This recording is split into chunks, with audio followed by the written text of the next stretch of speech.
On peut nous mettre la bande ekotiela biso mokaba et nous allons écouter. mpe tokoyoka.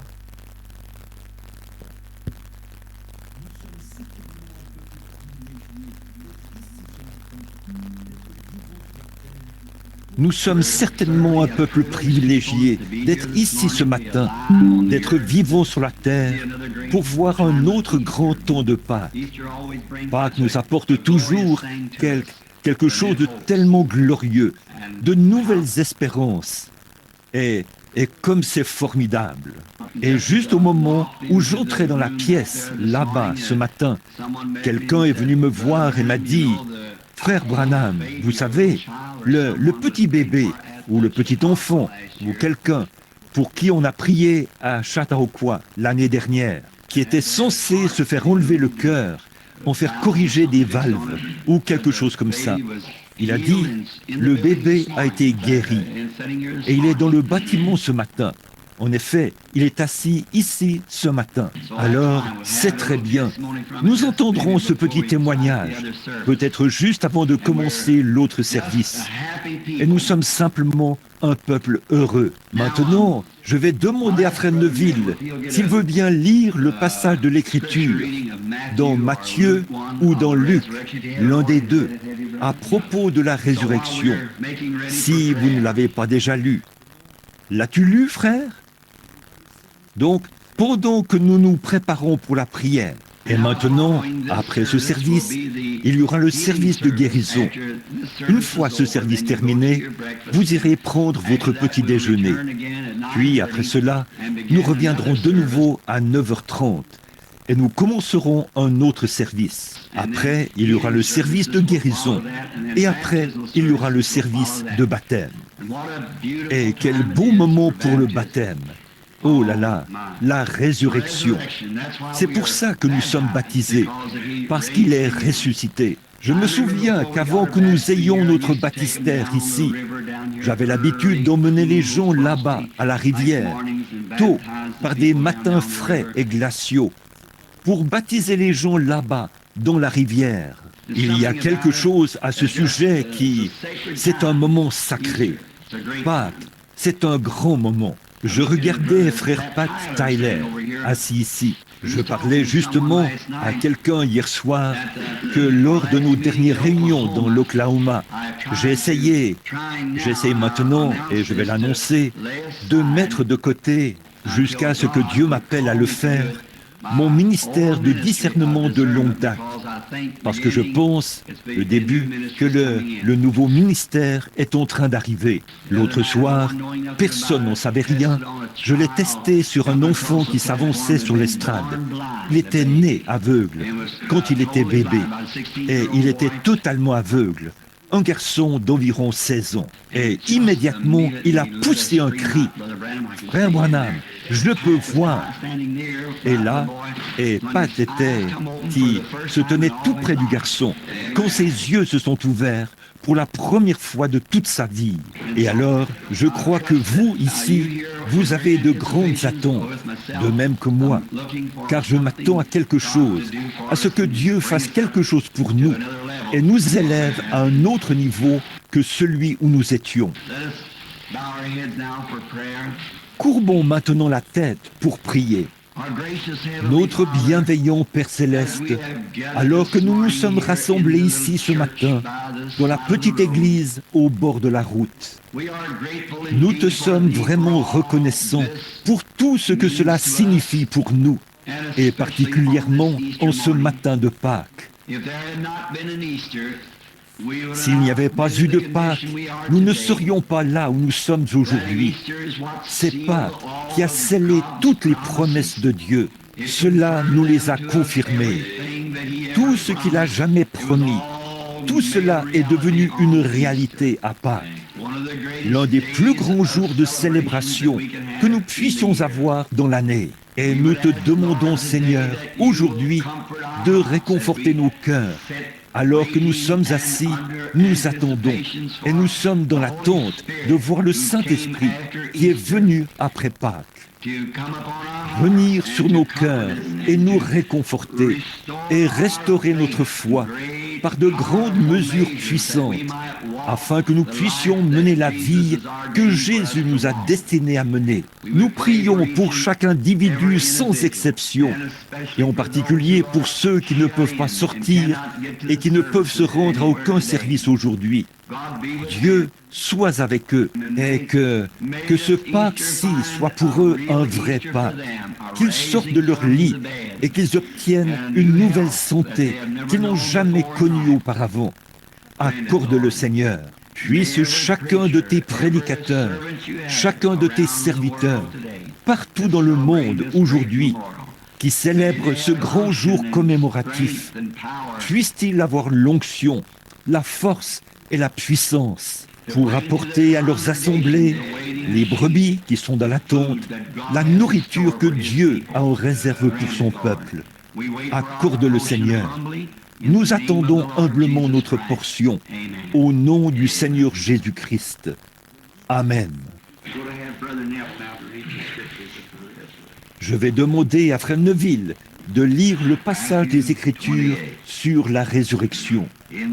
Après le sabbat, à l'aube du premier jour de la semaine, Marie de Magdala et l'autre Marie allèrent voir le sépulcre. Et voici, il y eut un grand tremblement de terre, car un ange du Seigneur descendit du ciel, vint rouler la pierre et s'assit dessus. Son aspect était comme l'éclair, et son vêtement blond comme la neige. Les gardes tremblèrent de peur et devinrent comme morts. Mais l'ange prit la parole et dit aux femmes, « Pour vous, ne craignez pas, car je sais que vous cherchez Jésus qui a été crucifié. Il n'est point ici, il est ressuscité, comme il l'avait dit. Venez, voyez le lieu où il était couché, et allez promptement dire à ses disciples qu'il est ressuscité des morts. Et voici, il vous précède en Galilée. C'est là que vous le verrez. Voici, je vous l'ai dit. » Elles s'éloignèrent promptement du sépulcre, avec crainte et avec une grande joie, et elles coururent porter la nouvelle aux disciples. Et voici, Jésus vint à leur rencontre et dit, « Je vous salue. » Elles s'approchèrent pour saisir ses pieds, et elles se prosternèrent devant lui. Alors Jésus leur dit, « Ne craignez pas, allez dire à mes frères de se rendre en Galilée. C'est là qu'ils me verront. » Pendant qu'elles étaient en chemin, quelques hommes de la garde entrèrent dans la ville et annoncèrent aux principaux sacrificateurs tout ce qui était arrivé. Ceux-ci, après s'être assemblés avec les anciens et avoir tenu conseil, donnèrent aux soldats une forte somme d'argent, en disant, « Dites, ces disciples sont venus de nuit le dérober, pendant que nous dormions. Et si le gouverneur l'apprend, nous l'apaiserons, et nous vous tirerons de peine. » Les soldats prirent l'argent et suivirent les instructions qui leur furent données. Et ce bruit s'est répandu parmi les Juifs jusqu'à ce jour. Les 11 disciples allèrent en Galilée, sur la montagne que Jésus leur avait désignée. Quand ils le virent, ils se prosternèrent devant lui. Mais quelques-uns eurent des doutes. Jésus, s'étant approché, leur parla ainsi. « Tout pouvoir m'a été donné dans le ciel et sur la terre. Allez, faites de toutes les nations des disciples, les baptisant au nom du Père, du Fils et du Saint-Esprit. Et enseignez-leur à observer tout ce que je vous ai prescrit. Et voici, je suis avec vous tous les jours jusqu'à la fin du monde. Amen. » Ajoute ses bénédictions à la lecture de sa parole. Bon, nous voulons dire, annoncer de nouveau maintenant, en ce qui concerne les services du matin. Ils se poursuivront à 9h30, dès que nous aurons terminé cette réunion-ci de ce matin. Et alors, nous appelons ceci notre service du lever du soleil. Et nous avons de grandes choses à vous rapporter au sujet des réunions qui ont eu lieu. Et nous voulons que vous, qui êtes malades et affligés, que vous veniez tous avec foi ce matin pour croire que ce Jésus ressuscité vit aujourd'hui et qu'il est exactement le même qu'il a toujours été. Il n'a pas changé du tout. Maintenant, je veux lire un petit passage de l'Écriture ici qui se trouve au chapitre 19 de Job, à partir du verset 15. Je suis un étranger pour mes serviteurs, mes servantes. Je ne suis plus à leurs yeux qu'un inconnu. J'appelle mon serviteur et il ne répond pas. Je le supplie de ma bouche et c'est en vain. Mon humeur est à charge à ma femme et ma plainte au fils de ma chair. Je suis méprisé même par des enfants. Si je me lève, je reçois leurs insultes. Ceux que j'avais pour confidents m'ont en horreur. Ceux que j'aimais se sont tournés contre moi. Mes os sont attachés à ma peau et à ma chair. Il ne me reste que la peau des dents. Ayez pitié de moi, vous, mes amis, car la main de Dieu m'a frappé. Pourquoi me poursuivre comme Dieu me poursuit? Pourquoi vous montrer insatiable de ma chair? Oh, je voudrais que mes paroles fussent écrites maintenant, qu'elles fussent rédigées dans un livre. Je voudrais qu'avec un burin de fer et avec du plomb, elles fussent pour toujours gravées dans le roc. Mais je sais, mon Rédempteur est vivant et qu'il se lèvera le dernier sur la terre. Quand ma peau sera détruite, il se lèvera. Quand je n'aurai plus de chair, je verrai Dieu, je le verrai, et il me sera favorable. Mes yeux le verront, et non ceux d'un autre. Mon âme languit d'attente au-dedans de moi.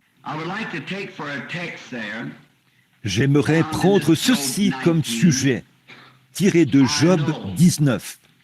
Je sais. Le patriarche de cette époque était un peu comme nous le sommes aujourd'hui. Il s'était retrouvé avec de gros problèmes, comme on dit, dans des hautes eaux, et il était à bout. Bien des jours, il s'asseyait sur le tas de cendres et il essayait de trouver des mots pour se consoler. Il essayait de trouver quelque chose qui lui donnerait du courage. Et quelque chose qui le réconforterait alors qu'il voyait sa vie dépérir.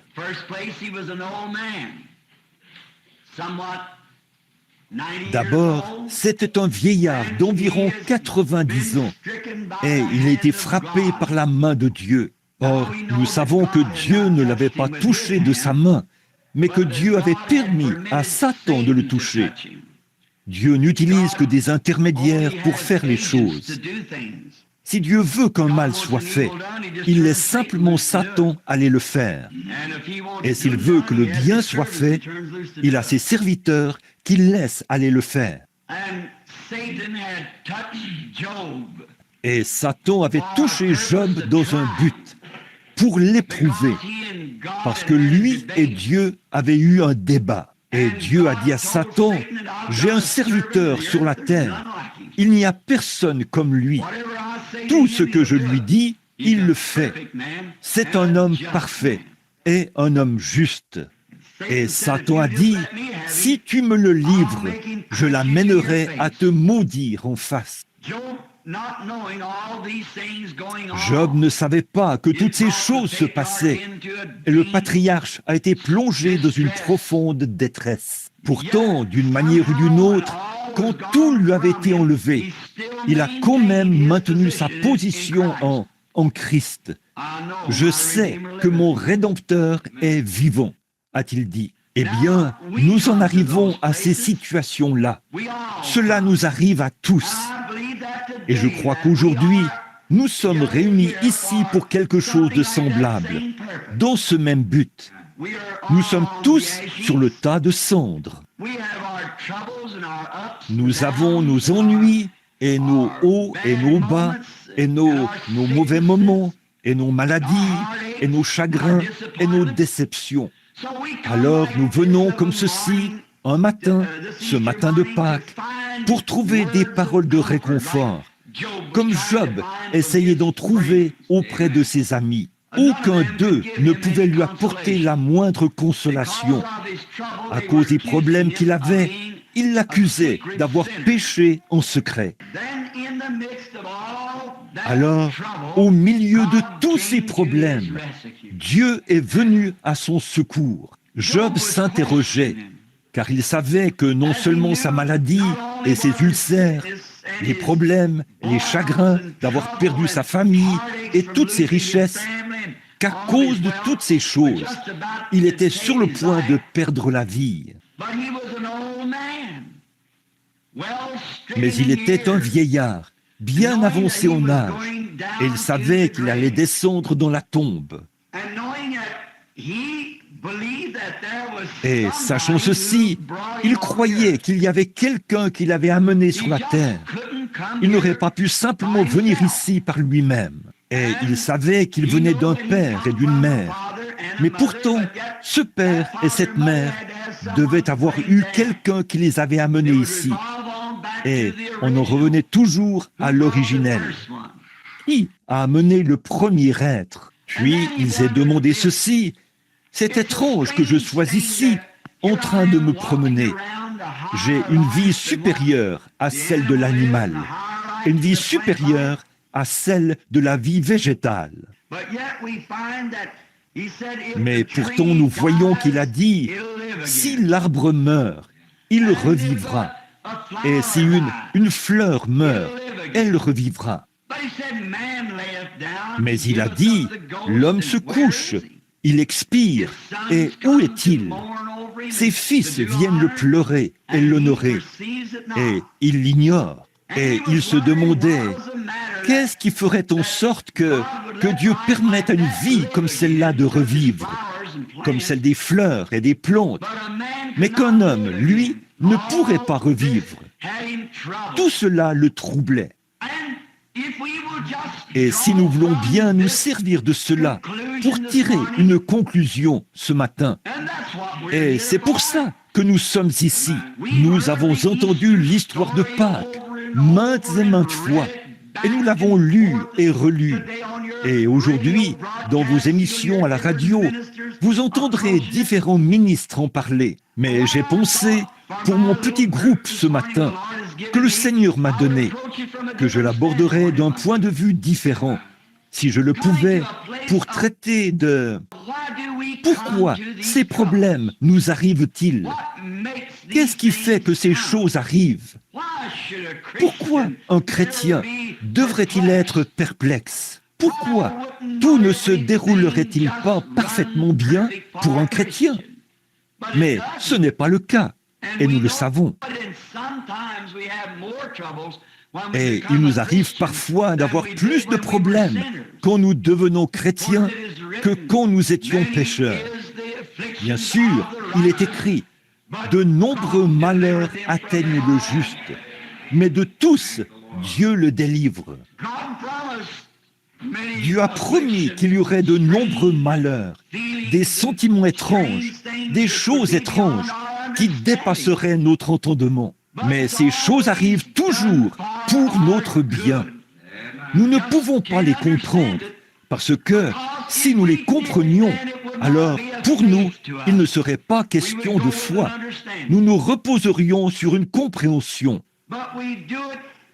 Mais nous mettons en pratique, et nous possédons, et nous croyons par la foi sa parole. Ces choses vont produire pour nous quelque chose de bon. Si nous pouvions saisir cela aujourd'hui, ce matin, si nous pouvions saisir que tous nos problèmes, et aucun de nous n'est à l'abri d'en avoir, et si nous pouvions nous rendre compte que ces choses arrivent pour notre bien.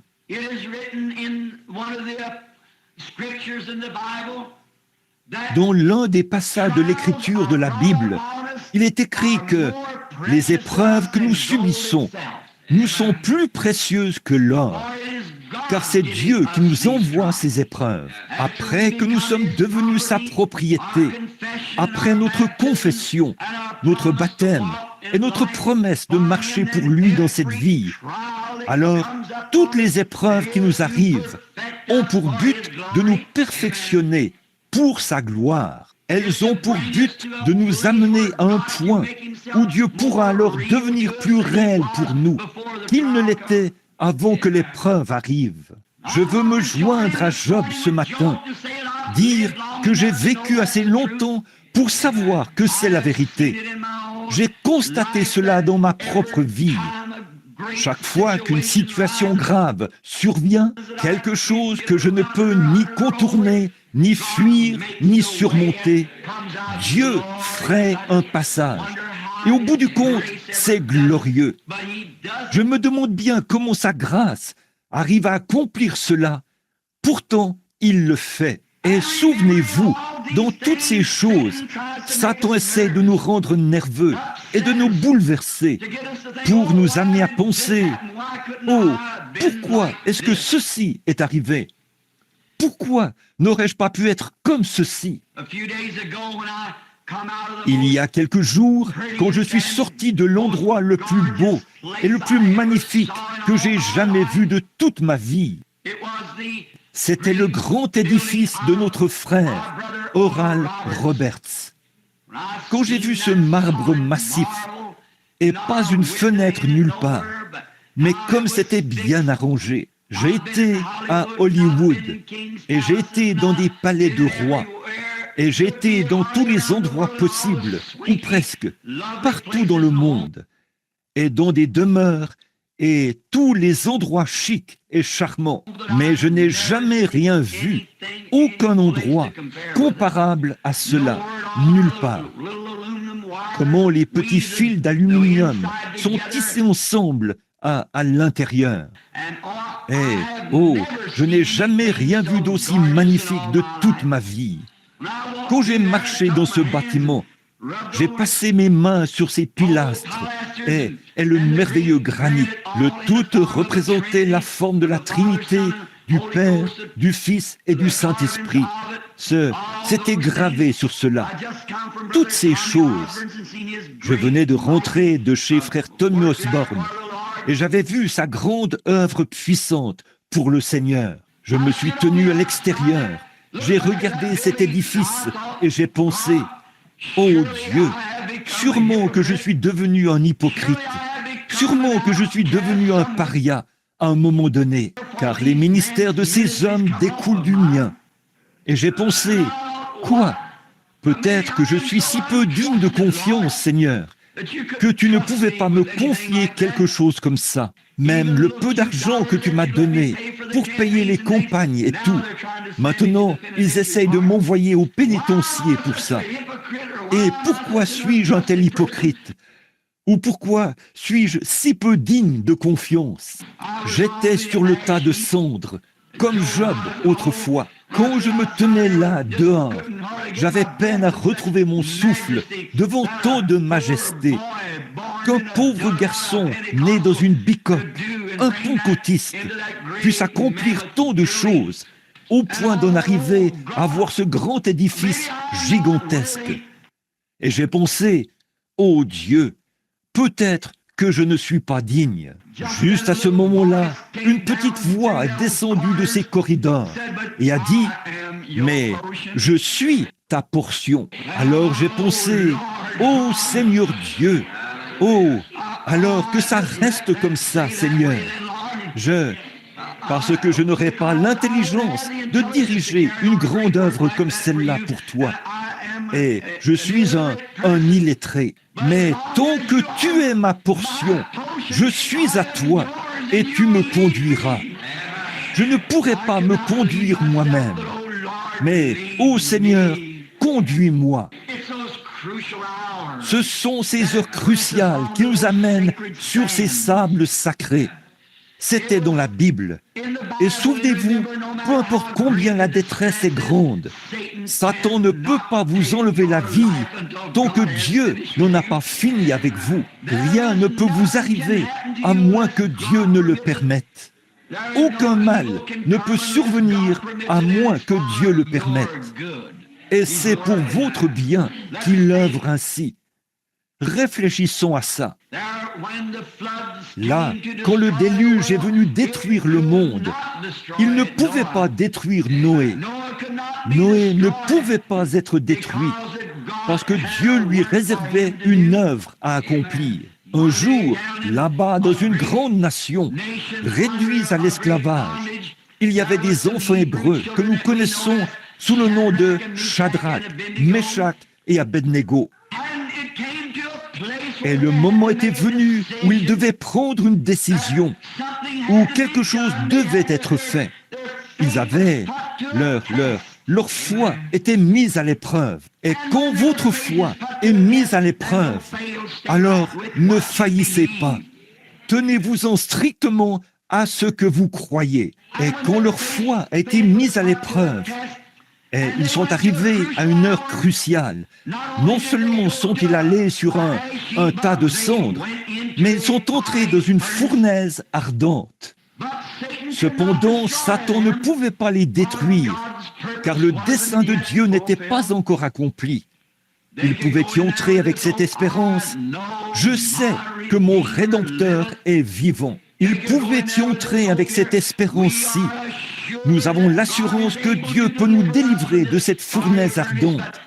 Mais, quoi qu'il en soit, nous ne nous prosternerons pas devant cette statue. Satan ne pouvait pas les prendre. Il ne pouvait pas noyer Noé dans les eaux du déluge, tant que le dessein de Dieu n'avait pas été accompli. Il ne pouvait pas brûler les enfants hébreux, tant que le dessein de Dieu n'avait pas été accompli. Il ne pouvait pas tuer Job par des ulcères et des problèmes, tant que le dessein de Dieu n'avait pas été accompli. Les lions ne pouvaient pas non plus manger Daniel, tant que le dessein de Dieu n'avait pas été accompli. La mort et la vieillesse ne pouvaient pas non plus prendre Abraham, tant que le dessein de Dieu n'avait pas été accompli. Et cela ne peut pas non plus vous prendre, ni me prendre, tant que le dessein de Dieu pour notre vie n'est pas accompli. Alors ces choses nous donnent une consolation. Et pourquoi Dieu permet-il que des problèmes arrivent?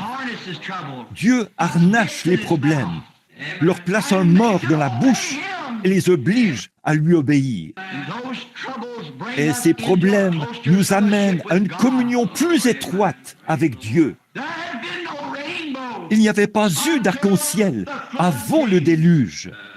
Mais après que Noé a été contraint de vivre cette situation, à flotter 40 jours et 40 nuits dans une tempête, et la petite arche qui tanguait dans l'eau, c'est après le déluge qu'il a vu l'arc-en-ciel pour la première fois. L'alliance de l'espérance, l'alliance de la promesse.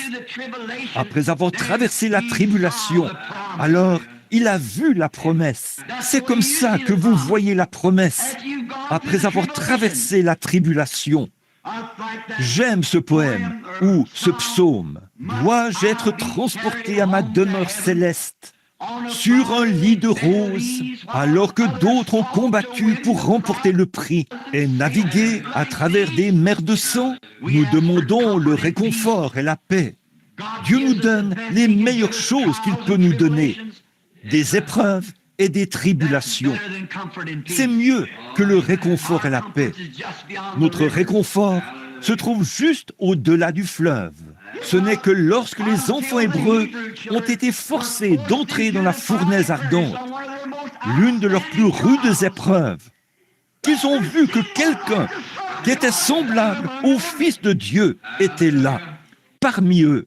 Leurs ennuis ont amené le Fils de Dieu à se tenir parmi eux, dans la brise, pour repousser la chaleur intense. Mais ce n'est que lorsqu'ils sont entrés dans le feu que ce consolateur est apparu. C'était Daniel qui avait résolu en son cœur de ne pas se souiller avec les choses du monde. et il était contraint de passer par une épreuve, à savoir s'il allait prier Dieu ou aller dans la fosse aux lions. Mais c'est après qu'il a subi les pressions et qu'il a été jeté dans la fosse aux lions. C'est après cela qu'il a vu l'ange du Seigneur qui se tenait là avec lui pour les garder à l'écart. Cette grande colonne de feu se tenait entre lui et les lions. Et les lions n'ont pas pu l'atteindre parce qu'il avait traversé les épreuves, les tentations et les difficultés. Il savait que son Dieu était capable de le délivrer de cela. C'était Abraham, après qu'il avait vu la terre devenir stérile et la sécheresse s'installer, et Lot qui s'était séparé pour aller vivre dans le luxe du monde. C'était après qu'il avait entendu les gémissements et les cris de ses bergers, car il n'y avait pas d'herbe pour son bétail. Malgré tout, il est resté dans le pays que Dieu lui avait donné et dans lequel il lui avait dit de séjourner. Et ce jour-là, après avoir été mis à l'épreuve, au point où sa patience était à bout, c'est ce jour-là, une fois l'épreuve terminée, qu'il a parlé face à face avec Elohim, sous le chêne, ce jour-là. C'était après qu'il avait subi ces épreuves, après qu'il avait traversé les difficultés qu'il avait traversées, que Dieu lui est apparu sous la forme d'un homme. Il s'est assis là et lui a dit qu'il était marié et que sa femme s'appelait Sarah. Et il a dit qu'elle s'était moquée de lui dans la tente derrière lui. C'est là qu'Abraham l'a appelé Elohim. C'était après l'épreuve et la tribulation. Oh, si seulement l'Église pouvait prendre conscience aujourd'hui d'où elle en est, pour constater qu'après les ennuis et les épreuves, les rires et les moqueries, les choses que l'Église a traversées, l'Église pentecôtiste, nous voyons Dieu au milieu de nous accomplir de grands signes et des prodiges.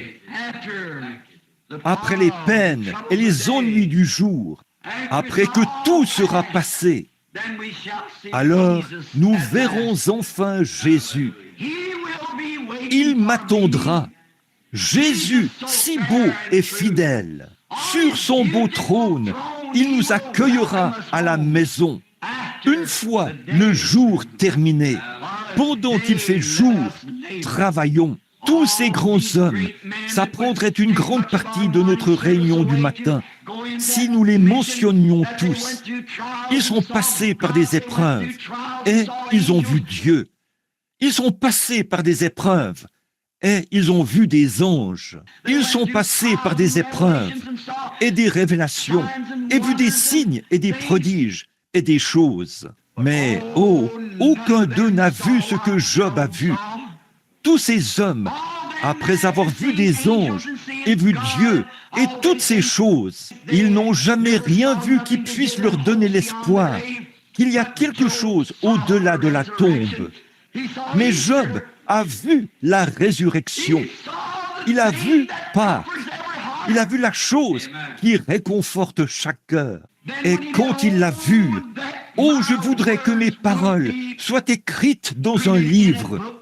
Oh, je voudrais qu'avec un burin de fer, elles soient gravées dans le roc. Vous voyez, tout s'était retourné contre lui.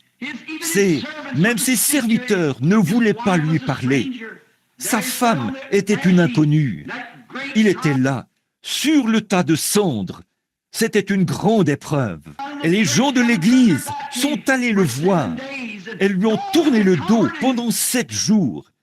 Et il n'y avait personne pour le réconforter. Alors, il a dû avoir la vision de Pâques quand il s'est écrié « Je sais que mon Rédempteur est vivant et qu'au dernier jour, il se tiendra sur la terre. Je sais, oh, je voudrais qu'avec un burin de fer, mes paroles soient écrites dans une pierre. Je voudrais que mes paroles ne puissent plus jamais s'effacer, car je sais que mon Rédempteur est vivant. Je sais. Qu'est-ce que tu sais, Job? Je sais que mon Rédempteur est vivant. Avez-vous remarqué? Non seulement c'était quelqu'un de vivant, mais il était un Rédempteur pour Job. Oh, béni soit le nom du Seigneur. Je suis si heureux d'être une partie de Pâques, d'être une partie de cette résurrection. Et nous en sommes une partie ce matin, parce qu'en nous habite cette vie de la résurrection. Nous, le participant, qui a produit Pâques, je sais que mon Rédempteur, qu'est-ce que vous savez? Ce n'est pas une supposition pour moi. Nous avons trop de suppositions aujourd'hui. Je sais que mon Rédempteur est vivant. Oui, monsieur. Eh bien, qu'est-ce qu'il était? S'il était vivant, il était un Rédempteur pour Job. Mon personnel, mon Rédempteur est vivant. Et que sais-tu d'autre, Job? Qu'as-tu vu dans cette vision?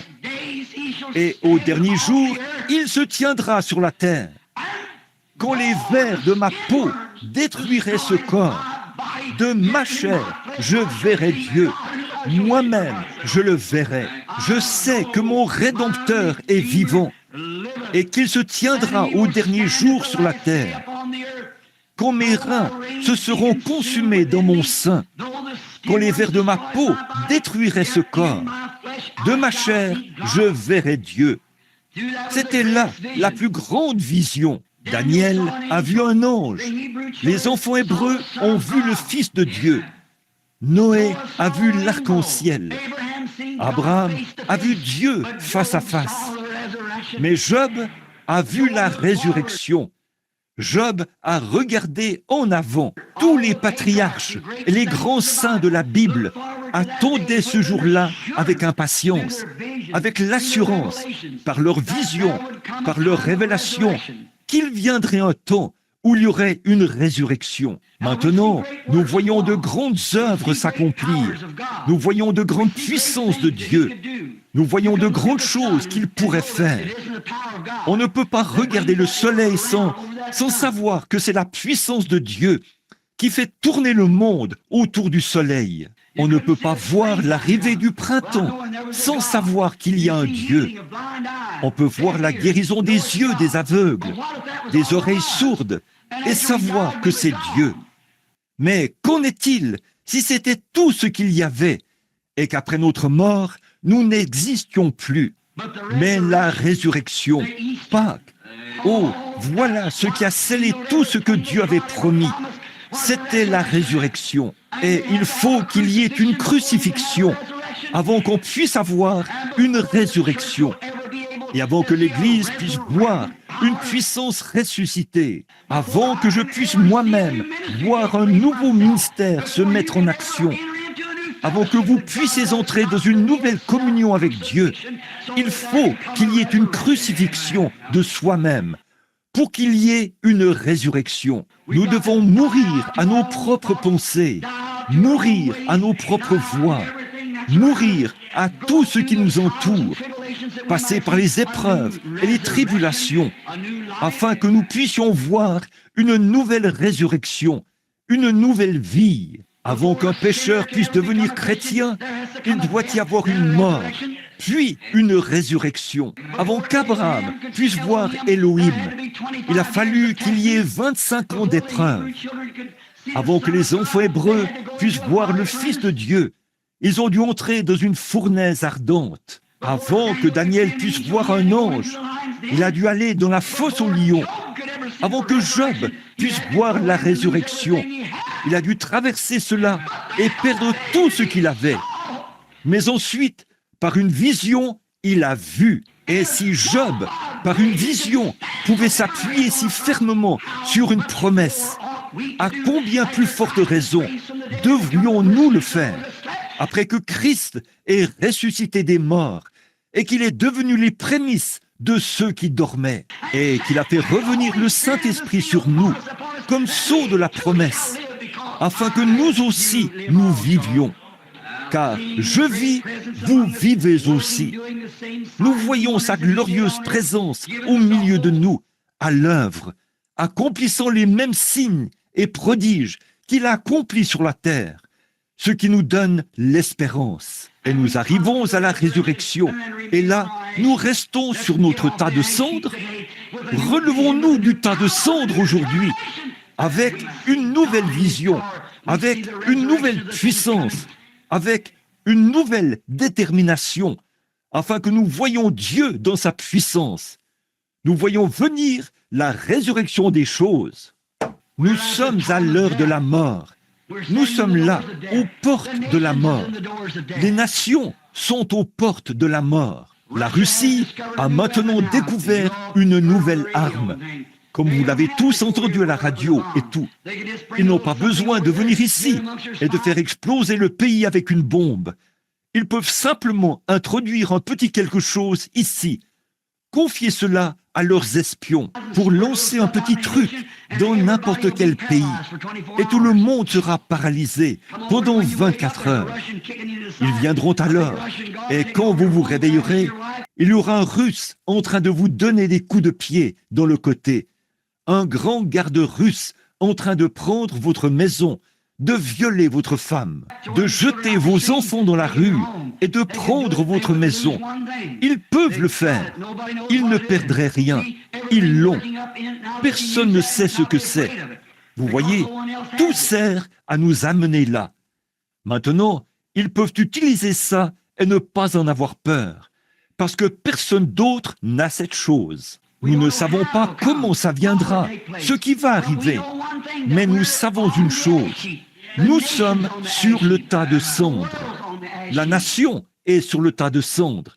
Le monde est sur le tas de cendres. Et parce que le monde est sur un tas de cendres, je suis si heureux que l'Esprit de Dieu puisse venir et que nous puissions dire « Je sais que mon Rédempteur est vivant et qu'au dernier jour, il se tiendra sur cette terre. Un jour, il viendra. » Ce n'est pas étonnant que le poète ait écrit « En vivant, il m'a aimé. En mourant, il m'a sauvé. Enseveli, il a emporté mes péchés au loin. En ressuscitant, il a justifié gratuitement pour toujours. Un jour, il reviendra. Ô jour glorieux! Il avait fallu un Gethsémané, des gouttes de sang sortant de sa peau, avant il a fallu une cruelle agonie au calvaire, avant qu'il ne puisse y avoir la preuve d'un Dieu éternel qui pouvait ressusciter les morts. Il a fallu un Gethsémané et un calvaire pour produire un Pâques. Certainement, ces apôtres, ce matin-là, ils étaient si découragés que Pierre a dit « Je suis tellement découragé que je crois que je vais simplement retourner pécher. Je vais retourner là-bas. » Je l'ai vu. Ils avaient de grandes espérances et ils avaient cru et tout jusqu'à ce grand moment sombre. Qu'est-ce que Dieu faisait? Il était en train d'amener ses apôtres sur un tas de cendres. Il les amenait à un point où leur foi leur serait confirmée. Et Pierre a dit, je l'ai vu accomplir de grands miracles en Galilée. Mais, oh, il repose là-bas, mort et froid, dans le tombeau. Je crois que je vais simplement me rendre à la mer ce matin, jeter un filet et aller à la pêche. Peut-être que je porterai les regards sur la mer et je verrai ce qu'il en est. Je me souviens de l'avoir vu quand il nous attendait sur la rive. Je crois que je vais y aller. Et les apôtres ont dit, tu sais quoi? Je crois que je vais aller avec toi. Oh, ils avaient le cafard. Ils avaient pleuré au point que leurs yeux étaient enflés. Comme nous savons, après avoir passé par ces moments-là, comme nous le savons, nous connaissons tous ces choses. Je me souviens quand j'ai déposé un être précieux là-bas dans la tombe, au sommet de la colline, là-bas, appelé le cimetière de l'Est ou le cimetière de Walnut Ridge. Oh, j'ai déposé un petit bébé là-dedans et je pleurais dans les bras de ma mère jusqu'à ce que je ne puisse plus pleurer. J'avais fait tout ce que je pouvais. J'ai même pris une arme à feu pour essayer de me suicider, tant j'étais dans tous mes états. Et c'est à cette heure-là, dans cette petite pièce là-bas, à genoux, que les cieux se sont ouverts de nouveau et je l'ai vu debout là, dans la splendeur de l'immortalité. C'est à cette heure-là que j'ai senti ses bras autour de mes épaules. Et elle a dit, « Bill, tu ne comprends pas. Nous sommes dans une bien meilleure situation que toi. Vous voyez, il faut une crucifixion. Il faut écraser la fleur pour en dégager le parfum. Il faut écraser une vie pour en tirer le meilleur parti qui soit. C'est pour ça que Jésus a dû être écrasé, pour produire ce qu'il était. Il ne pouvait pas se tenir là avant la crucifixion et dire « Tout pouvoir dans les cieux et sur la terre a été remis entre mes mains. » Mais après la crucifixion, il pouvait se tenir là et dire « Tout pouvoir dans les cieux et sur la terre a été remis entre mes mains. » Mais qu'est-ce qu'il a fallu faire? Il a d'abord fallu que la crucifixion arrive. Il a fallu que les apôtres soient écrasés et déçus. Ils avaient vu leur Sauveur, celui qu'ils avaient aimé, et ils l'avaient même vu ressusciter les morts de la tombe. Ils l'avaient vu faire cela. Et là, ils pensaient, il est là, froid dans la tombe, lui-même ce matin. Il a fallu ces gens qu'il avait vus ouvrir les yeux des aveugles, qu'il avait vu se tenir là et percevoir les pensées mêmes qui étaient dans le cœur des gens. Comment n'a-t-il pas su, disait-il, qu'il venait le chercher? Comment le savait-il? Pourquoi ne savait-il pas que Judas allait le trahir? Pourquoi ne savait-il pas que les soldats gravissaient les montagnes, là, armés de bâtons, d'épées et tout, pour l'attraper, s'ils pouvaient percevoir leurs pensées? Vous voyez, le diable s'acharnait sur eux, il les mettait sur un tas de cendres, et cela allait leur servir de témoignage. Je sais, non pas je pense, ou peut-être que c'est vrai. Je sais. Et n'oubliez pas, ces épreuves vous sont infligées dans le même but, de sorte que vous ne direz pas, eh bien, peut-être que ceci est vrai, peut-être que l'écriture est vraie, peut-être que la guérison divine, c'est vrai, peut-être que le Saint-Esprit, c'est vrai. Mais quand vous vivez cette expérience et que vous vous levez de ce tas de cendres et que vous recevez la révélation de Dieu par le baptême du Saint-Esprit, vous pouvez crier « Je sais que mon Rédempteur est vivant parce qu'il vit en moi. » Pierre a dit « Je vais aller à la pêche. » Les apôtres ont dit « Je crois que je vais y aller avec toi. » Et ils étaient là, sur leur tas de cendres, au milieu de la mer, et les ennuis qui continuaient à les accabler. Et je peux entendre l'un d'eux dire « Oh, comment cela a-t-il pu arriver, Pierre? Comment est-ce possible qu'un homme tel que lui meure? Comment a-t-il pu être mis dans la tombe comme il l'a été? Comment a-t-il pu permettre à ces gens de lui cracher au visage et de lui arracher la barbe, de mettre cette couronne sur sa tête? Comment a-t-il pu faire ça? Oh, tout en étant Dieu. Je n'arrive tout simplement pas à comprendre. Oh, quelle déception! Et tout à coup, ils ont jeté un coup d'œil sur la rive. Ils ont reçu exactement le même genre de révélation que Job avait reçu.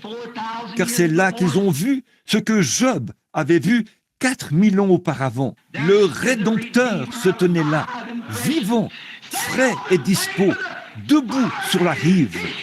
Il y avait un feu sur lequel il avait cuit du poisson et il leur a parlé, les invités à venir. Jésus a dressé la table pour nourrir les saints de Dieu. Il invite ses élus.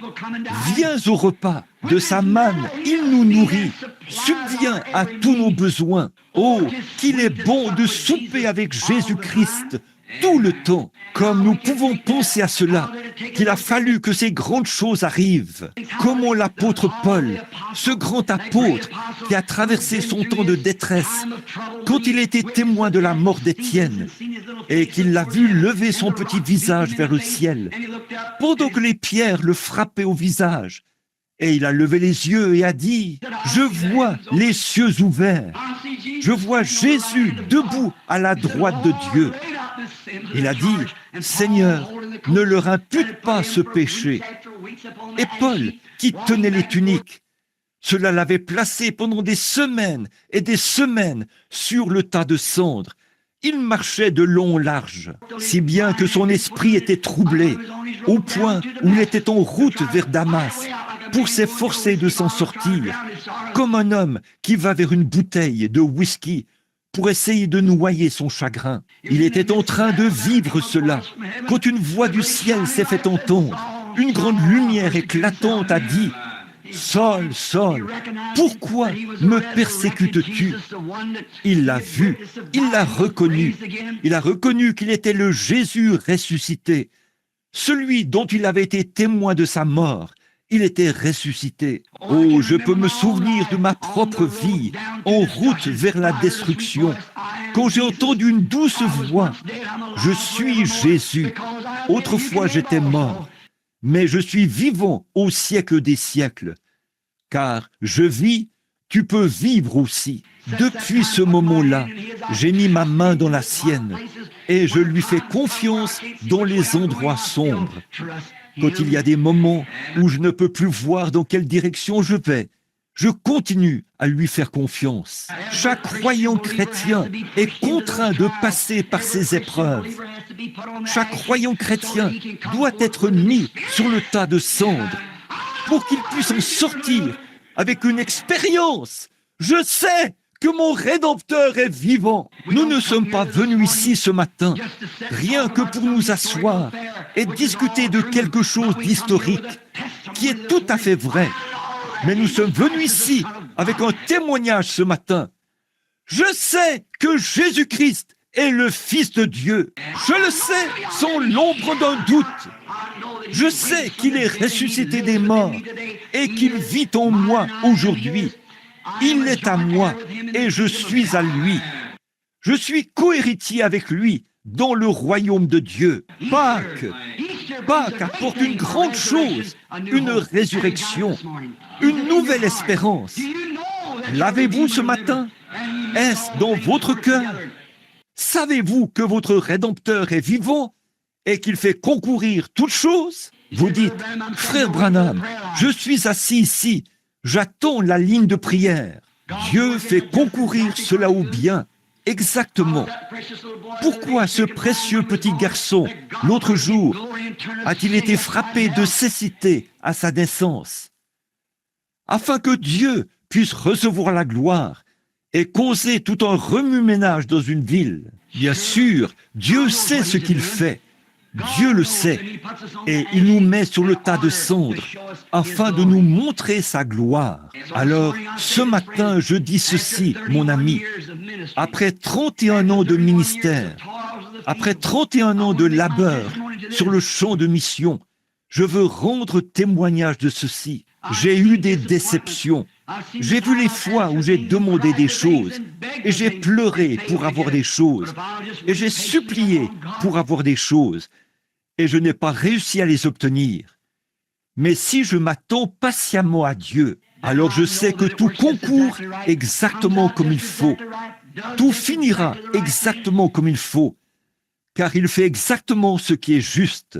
Quand j'ai perdu mon bébé, ma petite Sharon, c'est une chose qui m'a chopé. J'ai dit, comment cette chose peut-elle être pour le bien? Comment cela peut-il être pour le bien?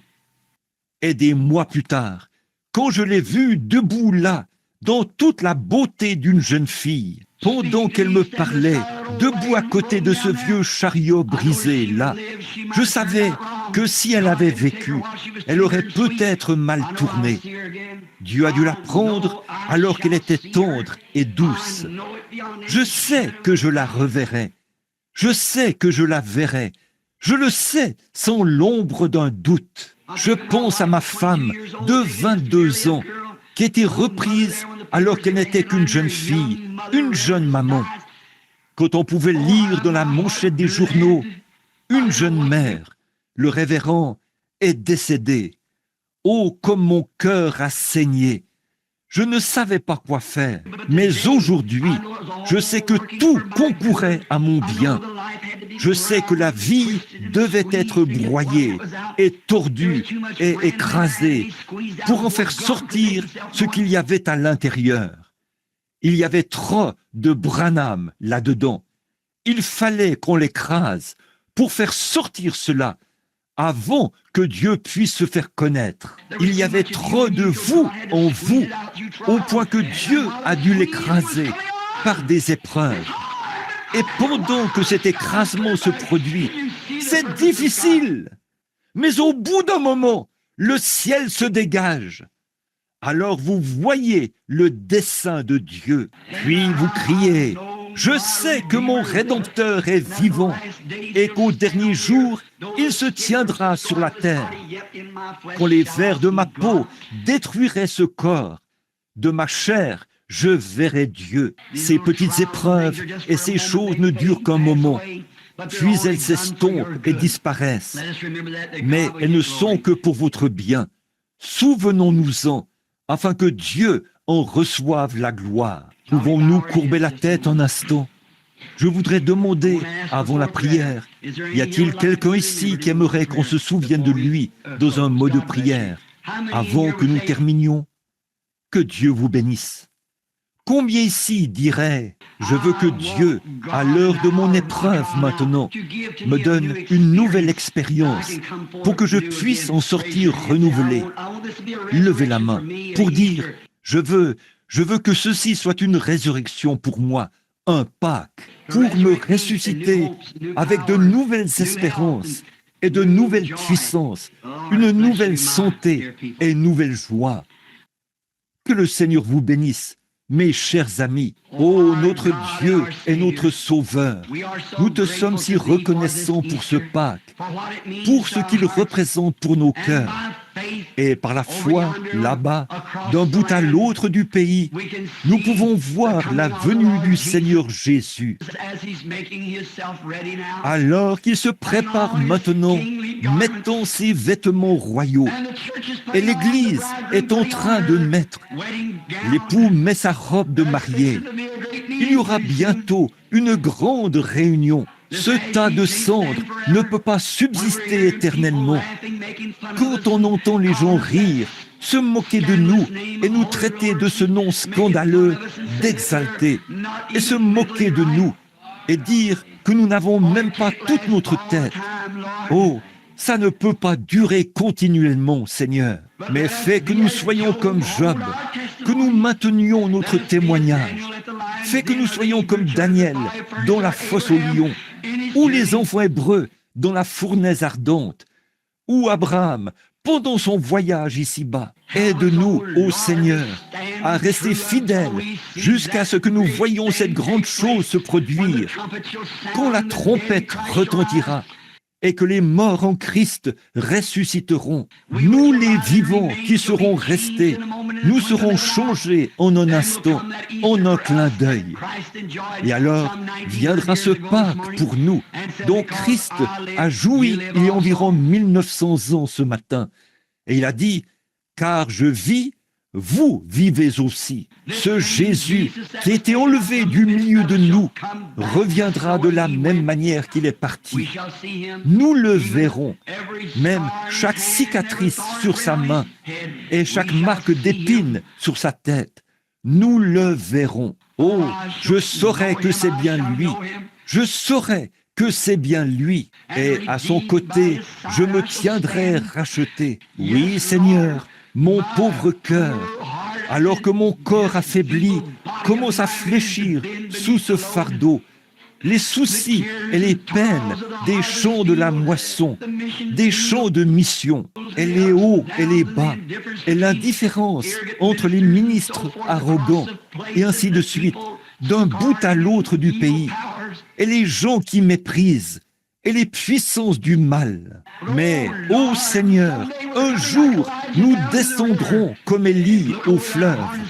Nous regarderons par là-bas, et, attelés à chaque buisson, il y aura un char de feu qui nous emportera. Fais-nous savoir que ces tas de cendres ne sont que des voiles qui nous empêchent de voir cette grande chose qui nous attend, cette grande gloire. Puissions-nous rester fidèles comme Job, jusqu'à ce que nous puissions le voir face à face.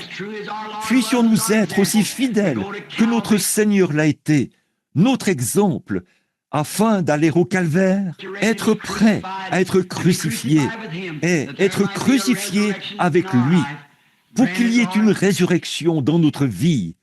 Accorde-le, Seigneur. S'il y a ici des moqueurs qui étaient comme Paul d'autrefois, qui se sont moqués de cela, puissent-ils trouver Pâques sur le chemin du retour ce matin.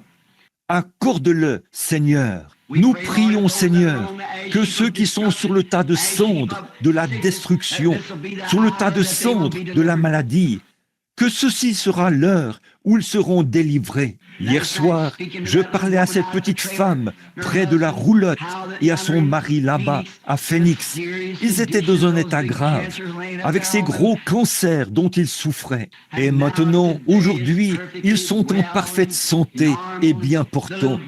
Et le petit bébé à qui on allait enlever le cœur est assis ici, dans le bâtiment, ce matin. Il est bien portant et en bonne santé. Un petit garçon aveugle qui marchait autrefois dans les ténèbres et qui n'avait jamais vu la lumière du jour, marche aujourd'hui et voit la lumière du jour. Et, ô Dieu, combien nous t'en remercions. Et tout cela indique ce qu'il y a de l'autre côté du voile, ce grand jour de la résurrection. Accorde-le, Père. Fais qu'il sache qu'il fallait que ces choses se passent ainsi. Ce petit garçon qui a pu voir et le petit enfant qui avait des problèmes cardiaques, pour qu'un témoignage puisse être donné aux autres. Toutes ces choses concourent au bien de ceux qui t'aiment. Tout cela a été rendu possible pour nous, parce qu'il y en a un qui a obéi pendant l'épreuve. Il y a eu quelqu'un qui a supporté l'épreuve, et c'est Jésus. Celui qui a été si obéissant au Père, que le Père l'a ressuscité le matin de Pâques, parce qu'il était impossible qu'il soit retenu par la mort. Car je ne permettrai pas que mon sein voie la corruption, et je n'abandonnerai pas son âme dans le séjour des morts. Car il a été trouvé fidèle, faisant toujours ce qui était agréable au Père. Ô Dieu, puissions-nous toujours rester fidèlement à notre poste.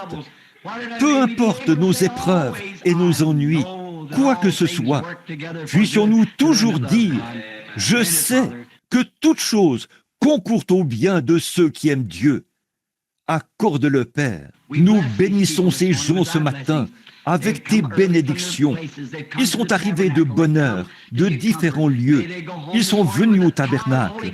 Ils sont venus pour trouver du réconfort.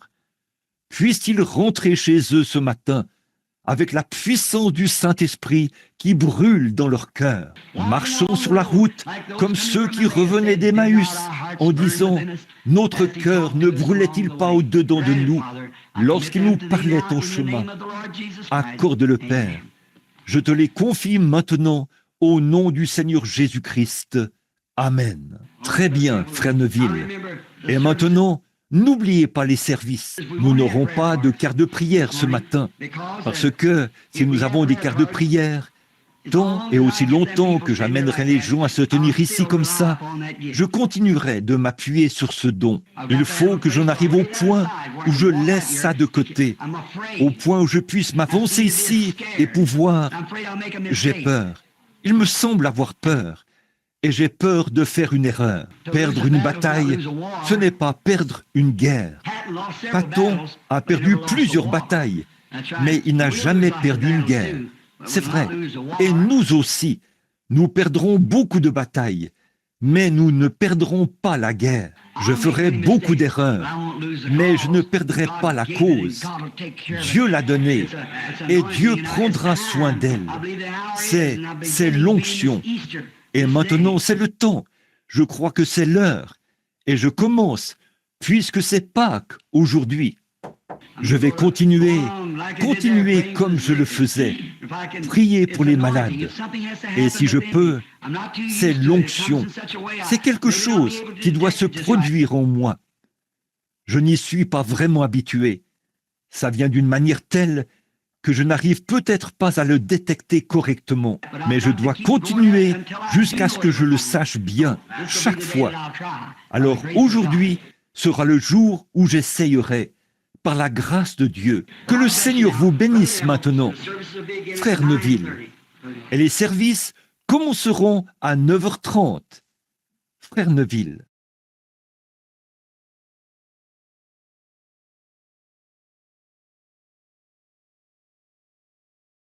Beta maboko mpona nkolo.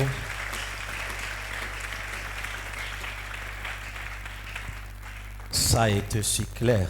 Ezalaki mpenza